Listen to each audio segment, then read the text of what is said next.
pretty great. So we're here talking more James Gunn Superman. The fact that it's had a pretty good opening. It's going to warrant more discussion. Like it didn't bomb day one, so we're gonna it's in the news, so we're gonna talk about it and talking about this film and getting thoughts on it. We got Rhea back on the platform. Welcome back, Rhea. Hey, how y'all doing? Hope you're having a great weekend so far. Great, for sure, for sure. And really, these videos. This is my excuse to hang out with Rhea because while I'm working, I can get her on here and talk about movies and stuff, and we can catch up and stuff. So that's my secret. It's out there. So we are talking James Gunn Superman, and in the description you'll see Rhea's Twitter. She put out a nice reaction to this film, letting the viewers know too. This full spoilers if we need to. We're not going to hold anything back if it's part of our conversation. Just to let y'all know, spoilers ahead. So check out her review on that, and then we're going to again expound on that more with this. One thing that stood out to me in your review, Rhea, was you opened it up talking about this is a story of identity. So I'm really looking forward to kind of diving more into that with that. But before we do that, just point blank, just for the viewers here, Superman. Did you like the film, Rhea? And did you have a score? Because I didn't notice if you had a score on it. Um, I guess I liked the film. I gave it a 6 out of 10. Fair. Yeah. That's still fresh on Rotten Tomatoes. Yes, thank you. So Yeah. overall, you did like it. Hmm? There are I overall the movie was fun. There are parts of it that I did like. As far as liking the film, it's a soft yes. I'll say that I did like it, but specifically parts of it, there are a lot of parts that are questionable. But Hmm. yes, as far as like recommending the movie and having fun with it, yeah, see it for yourself, enjoy it for what it is. It's nothing. It's not that deep. So just temper your expectations. It's not like some mythical like emotional roller coaster. Like Hmm. it, Yeah, it's I um mean, it's a fun superhero movie. hence the meme here. Like, we can't take this film too seriously, all right? So because they're not taking True. themselves that seriously True.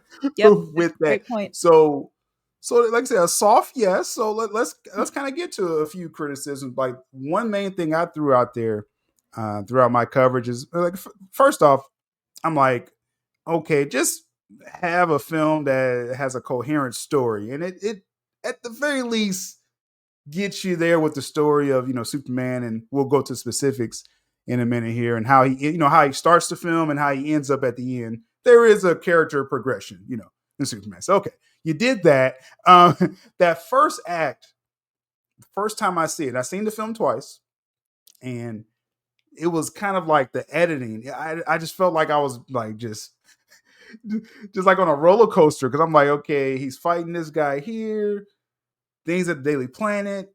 Then they break into the fortress, but then they set up this kaiju. Like, it was just too much happening in succession in the first act for me.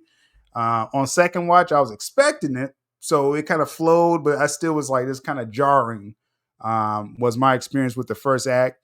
Then I feel when Mr. Terrific started getting active in the second act, then the film, in my eyes, kind of stuck the landing overall. But what about you, as far as any criticism with the film? Was it any particular part, or just kind of just execution overall? Yeah. So my biggest criticisms were about the execution. So a lot of the characters I really enjoyed. I liked how they were their personalities were developed and how they bantered with one another and interacted. So it's a very Mm-hmm. relationship heavy movie, which I really appreciate it. So in regards to how they're presented on the screen, writing and scene placement and motivations, kind of not getting as fleshed out as I would have liked. In fact, like the almost the entire staff of the Daily Planet, they were a huge part of the marketing, but I feel like a lot of their interactions, especially on the Mr. Terrific's aircraft, were cut short. Mm-hmm. So I would have liked to have seen more of them, especially because I had that expectation I'd see more interactions in the Daily Planet. And then when it came to other characters who got a little bit more screen time for some reason, like Jimmy Olsen and Eve Tessmacher, and uh, folks that I felt like they are plot they're plot devices, not so much central focuses, and I felt like or in my opinion, I would have preferred them not to be. So I felt like although there was like some rich relationship building, there was also a lot of speed bumps in terms of like dialogue and focusing on like getting a joke in there in order Mm, to kind of break the tension. And the movie was moving so fast, to your point, that like they didn't mm, allow any tension to really build up to warrant that brevity, or like that sense of right. levity, I should say, Mm, in the break in tension. So I would have um, liked to see more even leveled pacing as far as like the dialogue and like the scene extensions throughout the or how long scenes would draw out, and just some sort of mm, like pause and reflectiveness in some of the scenes as well. And yeah, yeah. those are just some of my high level criticisms. Yeah, no, definitely. You raised a few good points there. The Daily Planet, again, not getting that much light. Like you had Wendell Pierce in the film as Chief Perry. Like, why weren't you using that guy? And I'm pretty sure, again, first act, I think they cut out a lot of stuff. I think that's Warner Brothers is notoriously does this. And DC Studios is under that Warner Bros. Discovery banner, so you got the same execs probably saying, "Hey, cut this out." Um, with that, and so that was one thing. And then, like I said, in the third act, like you said, they're in that T ship, and they were putting out that story to expose Lex. I would have loved to have seen how they were talking about that on the ship. So good points with that. You mentioned something. And not to put you on the spot if when I asked you this, but you was mentioning some jokes kind of undercutting the levity, probably like at inopportune times. Is there any particular joke just off the top of your head that where it's like, or just any moment where you're just like, they kind of overdid it? Cause and I'm gonna throw out one to you, and so you can have your thoughts with this. People, I saw people talking about the Mr. Terrific, the garage door opener scene, where it's like, okay, he comes out like, hey, I'm gonna help you, I'm gonna help you find Superman, let's go. It's action, it's time for some action. Then the Gun's like, I got one joke before we get going here. Like this too. So some people didn't like that. In my crowd, just two viewings, small sample size. One crowd seemed to respond more to the lowest part where you got a rocket ship and you got a slow door. I thought that was a funny joke, but it just kind of took time for some people in the second one. That's one example for me. What about you as far as just the use of James Gunn, the Gunnisms as I call it, kind of undercutting moments in your opinion? Yeah, so interesting point about Eve Tessmacher kind of being the real hero of the movie. I also felt for her too, like, not to bring this as part of the joke, because I don't think it is. Yeah, Mm-hmm. she, suffered abuse from physical and mental abuse from Lex, and to an extent with Jimmy as well. Like him calling her Mm-hmm. mutant toes in his phone, like, yeah, that's a gag. But ultimately, like, yeah, this woman, ultimately saves the day because of her own like ingenuity of being able to kind of play the Mm-hmm. role as some like ditzy person who takes selfies everywhere. She was actually on game, like making sure to Yeah. capture all of the the documents and the maps and things like that. And Mm-hmm. Jimmy and Lois was actually the one to like put two and two together, like, no, if you actually look at the photos. So yeah, Mm-hmm. I'll say like the whole relationship dynamic with Jimmy and not really like reciprocating the emotions or like the feelings that Eve had for him, and then them meeting in the dark alley and having some banter as well. And Mm-hmm. Jimmy in the first scene in the before the alleyway scene in the Daily Planet, when he was like, so if I meet you and share you these photos, like, can we spend the whole weekend together? And then the movie just sort of like focuses on how reluctant he is, and the back and forth of like, well, how long over the weekend? She's like, the whole weekend. Right. And he's just like, and I'm just like, So bro, that like didn't play you're well for you.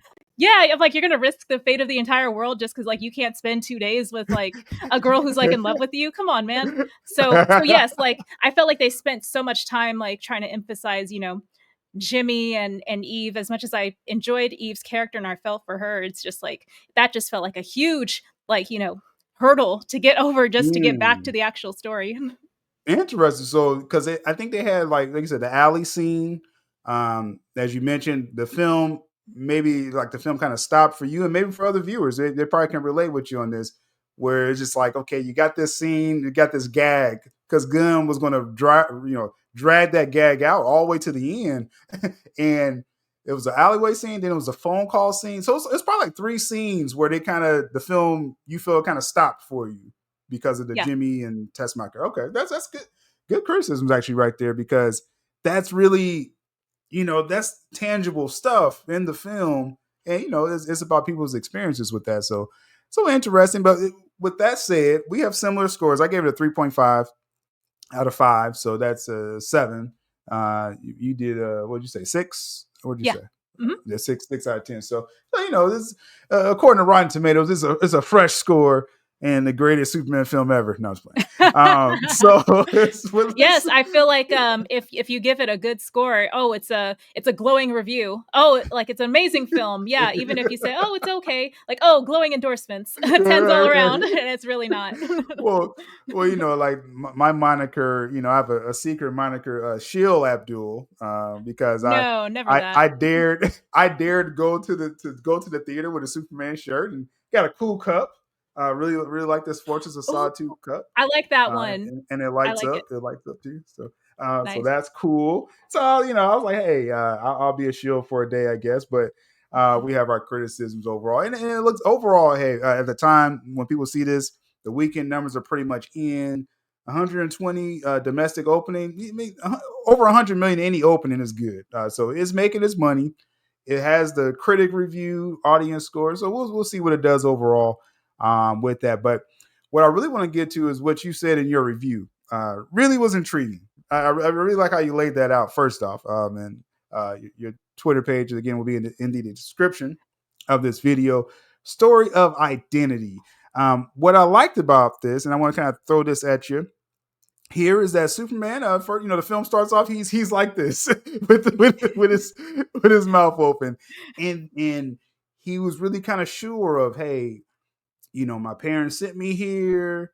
They want me to do good. I know that's what they wanted, and everything was very clear for him, right? We had that Bradley Cooper, nice little cameo, him as Jor-El, the father, biological father of Superman, Kal-El, and it seemed like just everything was, just normal for Superman. Like, this is what I do. My parents is good people. Let's go, right? And then you get the point where Lex finds that message, or completes the message, and the second half of it wasn't good tidings from the Kryptonians, right? So you get where Superman, it's broadcast for everyone. Hey, Superman was sent here to take over, actually, and get a harem of wives and spread that Kryptonian seed. Pretty wild. I was like, it's Gunn kind of going crazy with this, but we're just gonna stay in the story. So, what did you think of that turn in vein of what you were saying with the identity, that you have this moment of discovery, right? How did that work for you, overall in this film?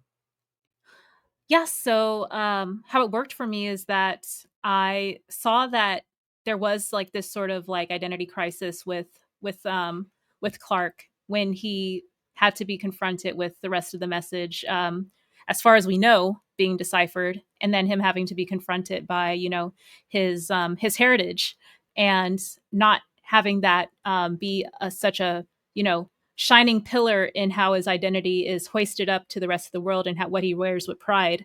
Especially like with the S on his chest, and always watching the footage of his parents reiterating his his Mm-hmm. mission, or like his purpose to be on the earth, and Mm-hmm. that's a huge part of his identity at the start of the movie.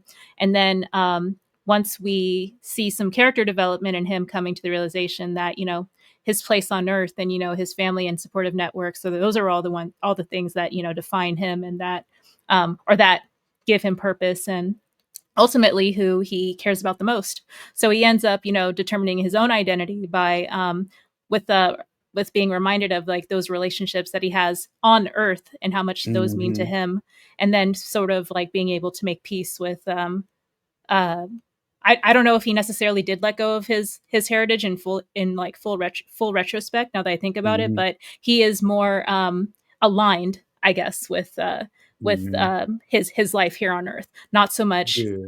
the idea of like I was sent here to protect Earth. It's like no, I'm a part of this world, Hmm. and I care about the people who live on it. So yeah, it kind of Yeah. like it sort of like redefined him in a way. Yeah, because it was an interesting through line. If again, if people are just following the story of the identity, because there's all other wild and crazy stuff in this film, the big kaiju and the Justice Gang and everything going on in this film. But that is like a nice like general through line in this story again of identity, and then you find out again about the Kryptonian parents. You go to Smallville. You have Ma and Pa Kent there, and Pa Kent has that defining line, for Clark, where he's like, "Is what you do. Your actions is what determines who you are. Is you can't let them set your course. Is who you are." And you see Superman as classic Superman throughout this film. You got comic readers out there, or people that seen the diner films where Superman saves someone and he's making sure everyone's okay. That's classic Superman. So he it wasn't his parents. It's this is who he is. That again, the identity. They're not setting the course for you. You chose to be this kind person. And so that was a good message. Like I said, with his parents, his earthly parents, and then at the end, he's happy. And you have in the fortress instead of that Kryptonian message, like you mentioned, now it's the home videos of his earthly parents, and the family that he really identifies with. Now, this is probably another conversation I may have in other cases because people talk about the lore of the character, where it's like you can't get rid of the Kryptonian lore, but I think that's a conversation for another time. Just for this story, does that part at least land for you though, as far as having this revelation, and then he just settled saying, "Okay, I'm just kind of identifying with the earthly parents." Is that executed okay for you in your opinion?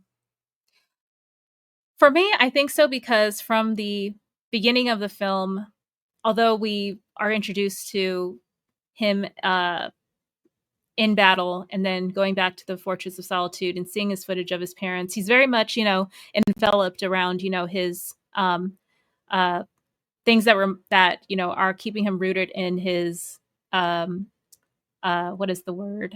His heritage. So he Hmm. is very much proud of that. Um, he makes a point to make it so alien or like so ostracized or just away from mainstream society. I think it's in Antarctica, right? So he made a point to Hmm.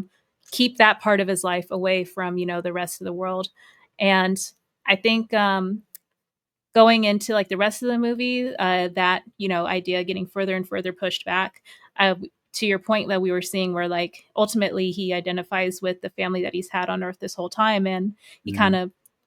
of lets go a bit of how much he has you know made the um I guess like the legend or the lore around his family and being Hmm. a Kryptonian define him, and now he's like defining Right. himself. So yeah, that's kind of like the So takeaway there. so if you apply this to like, because not sure if James Gunn was trying to make this a huge message about this film, but I mean, I think again, it's something we're kind of grabbing off the surface is the thing of identity. You choose who you want to be, and people. I think we live in a world where people want to determine for others, others people's identity, and it's like this is a story, and it's pretty general because I think this is all surface stuff we're grabbing from this, but it's pretty general that again you choose your life, what you want to be, and no one really can tell you. And that's what again Podkin was telling them is that it's not even up to parents to tell children who they should be. We're just here to give you the tools, and you can mess up by yourself, right? That was a nice line in the film that he said that. I paraphrase that, but so that kind of stood out to me though. Like I said, just the whole identity and what your review. I was like, that's some good points that Ray threw out there. So hopefully Oh, people I check that out. appreciate it. Yeah. Yeah, I just also wanted to quickly mention before I forget. So one of the other things I appreciated was that I had to remind myself after my second viewing that this is very much an early stage, Superman. Obviously, he's Hmm. in his third year, and I wanted to give give him some grace as far as like still having a lot of work to do to become like, an even higher version of himself that will inspire and that can, be more of like that symbol of hope that people are looking for. He is capable Mm-hmm. of inspiring folks to, rise to the occasion, but I didn't get the sense that he necessarily changed anything after the movie. So if I'm looking Mm. for him to become a stronger sort of influencer in that regard and not just someone who in a state of emergency, is everyone is clamoring to, get his support. Um, and him actually being able to have some sort of impact around like global, socio sort of like issues, Mm-hmm. then I don't think this is necessarily a film where he was able to do that. He seems very Hmm. much still like, nested in his like black and white patterns of thinking of like this is right and this is wrong. And Okay. I saw Lex as like the second half of the same coin because he's very much also sort of tunnel visioned and like this is the Mm-hmm. way things should be and this is the way they shouldn't be. So I think like Hmm. seeing both of those characters grow and age into their roles a little bit more. I do want to say that like as much as I didn't see those things that I'm looking for in this movie, I want to at least hold out hope that we will Hmm. continue to see these characters and continue to grow with them and see how they Hmm. develop into stronger, versions of themselves. Okay, this is a great point you put out as far as with because I still feel Lex is going to remain one note because he just starts off. I just hate everything about this alien, and he really he Lex has this complexity where he wants to be the best in every room he walks in, and you got these meta humans. He don't like anyone with superpowers, and he definitely don't like Superman. So that's pretty one note, right? I don't see that changing too much. But with Superman, you raise a good point that did he learn anything outwardly and inwardly?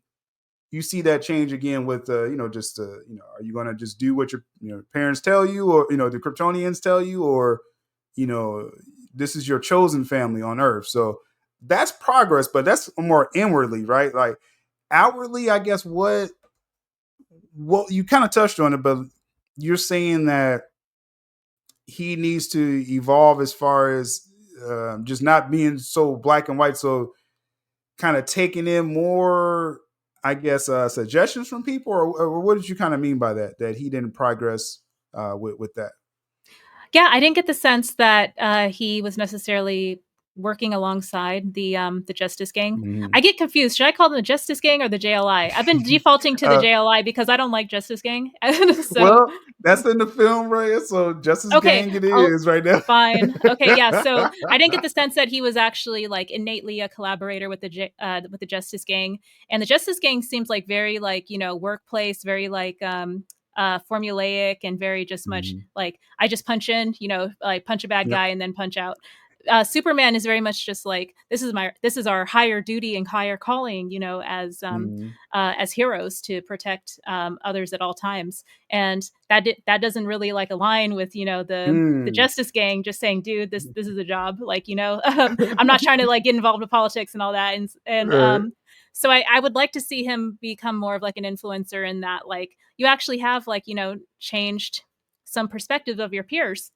And I think like Mhm. like I do want to say Mr. Terrific seems like, he was the strongest, adult in the film for sure. So I do think that, he does have a sense of like, yeah, like, Clark's heart is in the right place. He even addresses him as Clark too. So that's where I feel Mhm. like, he sees him, like to be seen, like, to Mm. be like understood on some level, but also still sort of have that uh kind of feeling of like yeah, like, this is just another day at the office, where like, Okay. Guy Gardner and Hawkgirl kind of have that feel too. So being kind of uh just what is the word where like you're so apathetic. I think apathy is like the Mm. biggest thing where I got the sense of the Justice Gang just being employees and being apathetic to being heroes. Whereas I think Mm. Clark's or Superman's passion and for protecting others, that kind of reinvigorated Mr. Terrific Yeah. some more to really rise to the occasion. So that was a glimpse of like the level of influence that I want to see Superman grow into even more. Okay, and so it's kind of like the film. It starts off as two separate ends, like how the Justice Gang does the superhero business, and Superman has his own ideals, and maybe they can kind of meet more, Yeah. in the middle. And Superman needs to play well with others better going forward in this film. And you mentioned Mr. Terrific. I want to just throw a few characters at you to get your thoughts. I thought he was a real standout in the middle of the film, and the film kind of needed that, where that first act was a little, again, choppy editing for me. Though I think it was some good Clark and Lois scenes. You got actually two good scenes before he turns himself in. You had the interview scene, and then you had where there's this big interdimensional imp in the background. They're fighting, and Clark and Lois just sitting there talking casually. It was like, okay, you don't have to fight that thing. Okay, he's like, they got it. So, which I thought was kind of cool for that world. And that worked for me in the first act. Then Superman turns himself in. And I'm like, okay, this film needs like a jump start here. And Mr. Terrific for me was that, when he decided to help Lois find Superman, and then he has, probably the most coolest scene in the film, where he just goes, ramshack on all the the Lex bots. What did you think of Mr. Terrific? And do you feel? I guess, yeah. Just how do you feel about this character in the film? And it seems, again, a lot of people have high praises for this character. Yeah, I'm in the same boat. Like I walked out not even well, like I walked in pretty much feeling good about, oh, I'm going to see Mr. Terrific scenes all in context, and it's going to be even cooler than Mm-hmm. what I saw in the marketing. So I was already sort of like on board to see him, because they didn't start really sharing more footage of him until the latter half of the marketing Mm-hmm. blitz. So I was excited about that, and I was over the moon. They over delivered. I think, like, I was expecting goodness, but then in the Mm-hmm. context of the film, I wasn't sure. But he was definitely, like, he took the spotlight in pretty much every Mm-hmm. scene that he was in. And as super powered and intelligent and things like that, make him a metahuman, he Mm-hmm. very much responded in very like human sort of like, I'm just figuring this out, I'm doing my best, like I need you to work with me type of ways. So I was like, Mm-hmm. okay, this is cool, because like not everyone in this movie who's a metahuman is able to just problem solve on the fly, or know exactly what to do. Like, so, as like I said, as capable as he is, and as confident as he is too in Mm-hmm. himself, it was really nice to see, where yeah, like there is an element here in the movie where it's emphasizing that you can't do this alone. There isn't just like one right way to do it, and Mm-hmm. you do need to kind of like have that, you know connection with others around you in order to solve um a a problem. So that was another Mm-hmm. thing too about like connecting, where everyone was kind of in their own lane. Everyone was only sort of out there for themselves. Everyone was like either like, this is a job, or like, this is my higher calling, or like, I don't know about this person, so I'm a self-preserve, or like, this person's bad, I need to destroy them. But like everyone Mm-hmm. had to like kind of converge on the same page ultimately in order for the Mm-hmm. plot to like move forward and come to a Mm-hmm. resolution. So Yeah. that's another thing too about connection that I wanted to highlight. Yeah, and I like how you mentioned Mr. Terrific. He's a metahuman in the sense that he's just highly intelligent, and that's really his superpower. And of course, he has those spheres and stuff. He created all that stuff, and he's really the smartest person in every room he walks in. Like, that's like in DC Comics overall. Like, he's like top three of intelligence. So that was really cool to see that in live action, because this character has not had enough justice, as pun intended, I guess, for decades. And so I really love seeing that, an original. And people like to talk a lot about it, um, um, um, as far as identity and representation and things like that. This is how you do it: an original character of color, and this is his character. So it does so much justice to that, and to audiences that do want to see that representation. And if you're going to represent something, do it right. Don't mess up his story. Um, with that being said, they didn't really dive into his backstory, but that's fine, because there's talks of a spinoff, either a series or something with him, because he doesn't really have a tragic backstory. It's a reason why he's so short with people. And that's why he was telling Lois, like, I don't want to hear about your relationship, And they played it like a gag in the film, of course, it's James Gunn. But it's more to that, right? And people that look into his character, they know, these comic characters, they all have tragic backstories. But I would love to see more of this character, and I think we're going to get it with that. So So cool stuff with that. Final character I want to throw at you. Uh, Nathan Fillion, Guy Gardner. Now, this is one character coming to this film. I was like, I'm not expecting nothing at all. He's gonna be a goofball. Like, look at the haircut. Like, I'm Dude, not that getting that nothing from this lineup is guy. atrocious. He needs to fire his barber immediately. That It is not lineup that is not it. is straight up a bowl cut. Like, it's literally a bowl cut, like a bowl on his head, and they just cut it around it.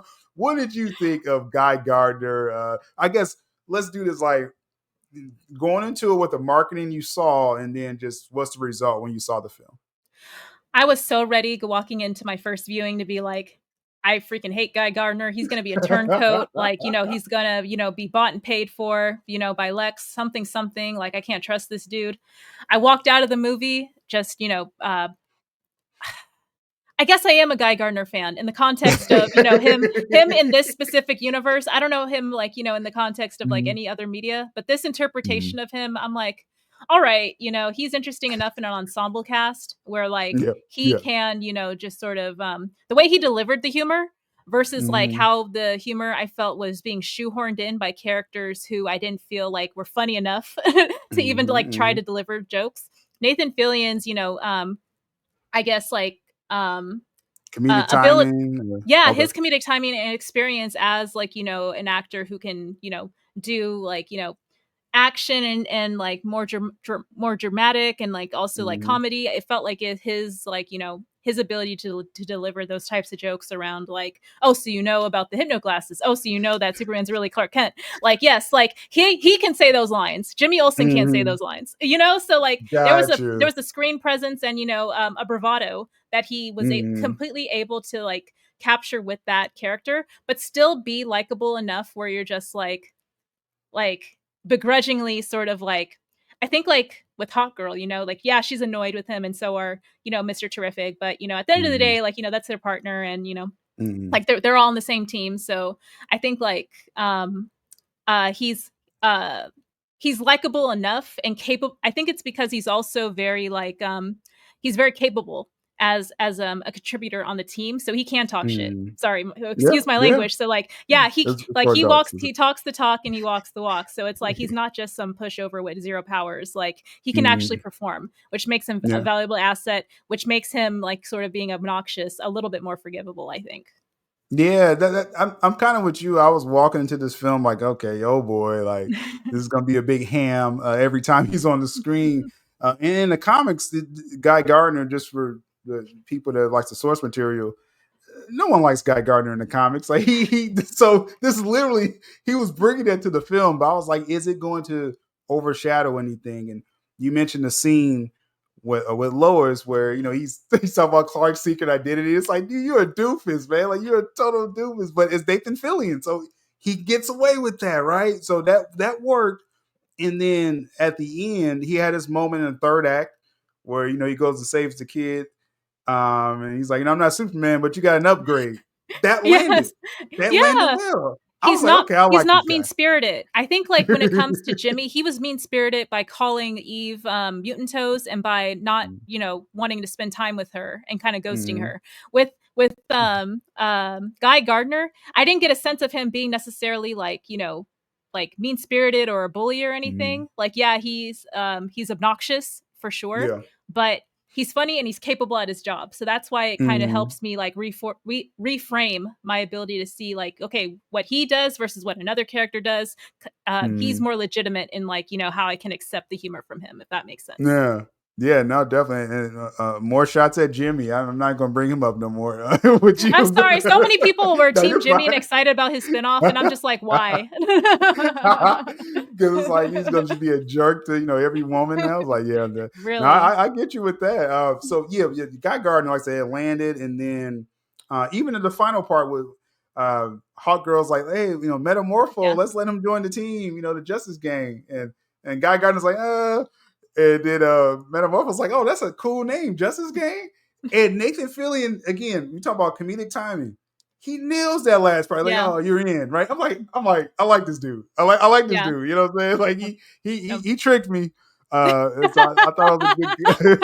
I thought He tricked me he exactly. he tricked me. And we're going to see him again in Peacemaker next month, and Oh, and the Lanterns. Lantern series as well Yeah. too next year. So plenty more Guy Gardner. He has a lot of more fans Mhm. after this film. So interesting stuff, interesting takes. That's why I got Ray here because I like to expand the conversation out some there as we kind of wind this one down. But I guess any last thoughts with this? Again, with the film, it's performing decent enough. It's going to warrant these spinoffs they're talking about and diving more into this world of James Gunn. Supergirl's up next, right? And so I guess do you feel we're not going to really get into that too much, but just are you, I guess, overall this DC world, this DC world's here, it's been presented.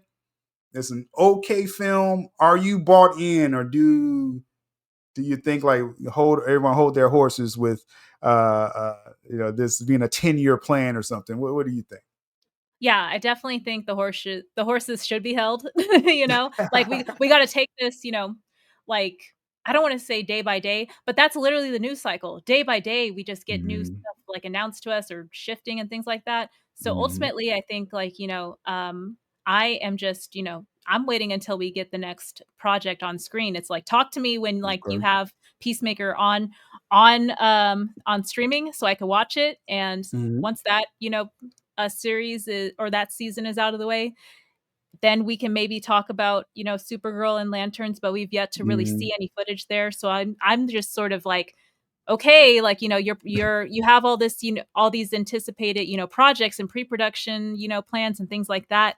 Like, can we get Hmm. to the first three that you promised us? So that's kind of where I'm at. Right. I get a little nervous when we've only seen one product or maybe like a couple few products so far out of the slate, and it's already like year 3 of Hmm. when this leadership team was put into place. So that's kind of where I'm like, okay, I'm in it for the long haul. I'm gonna watch the content. I'm gonna share my insights on it with other folks. But yes, Hmm. I do think like tempering expectations is very much necessary, and don't jump the gun, basically, is the takeaway. Don't jump the gun is a pretty good way to end that because, like I say, it's kind of like a project at a time thing. But what I will say with Superman, I mean, and with any of these projects, is about winning the headlines. And again, with the opening this film has, that's going to buy it more time to say, okay, let's see what happens next. And I think that's when we kind of rejudge it again. So great convo as far as with this with Raya. Anything coming up for you that we can kind of plug as far as with your content here? Yeah, so with Fantastic Four coming out in less than a couple weeks, the news cycle that I'm covering right now are more just like trailer breakdowns, and like we're going to be covering more. When I say we, I mean us at the Multiverse of Color. I do a lot of short-term coverage there on news and trailer reactions and announcements there. So I'm looking to kind of pivot once the movies sort of like start slowing down into like TV week to week breakdowns or like summaries. I know it's really popular for a lot of our communities. So as far as like expanding my content from what I'm doing already, trying to add in more like game coverage as far as like more mainstream things that like resonate with a lot of folks. So either like big PlayStation news or Microsoft news, Nintendo to an extent. So definitely like trying to like expand the gambit of stuff that I'm covering, and it's all in short form content for now. So if you want to check Mm-hmm. it out, I have all my work linked over on my Twitter/X account. It's all there Mm-hmm. on the link tree, and I try to pin my most significant timely posts as well, so you can keep up with those. Mm-hmm. And yeah, I just want to thank Sil again for inviting me on. Yeah, definitely, definitely. So her links, like I said, will be below as y'all watching this. I already know y'all like Ray on the channel, so I don't have to convince too many people. But like I said, anytime our interests kind of aligns, we'll try to grab you for some film discussion. In the future as well. So you know how we do at this point. So we're gonna go ahead and wind this one out though. As far as with Superman, we'll see how this lands going forward, and definitely leave your comments below. If you disagree with everything I said, it's okay and we'll talk about it in the comments later. Thanks again, Raya. We're going to get on out of here. Thanks, y'all. All right.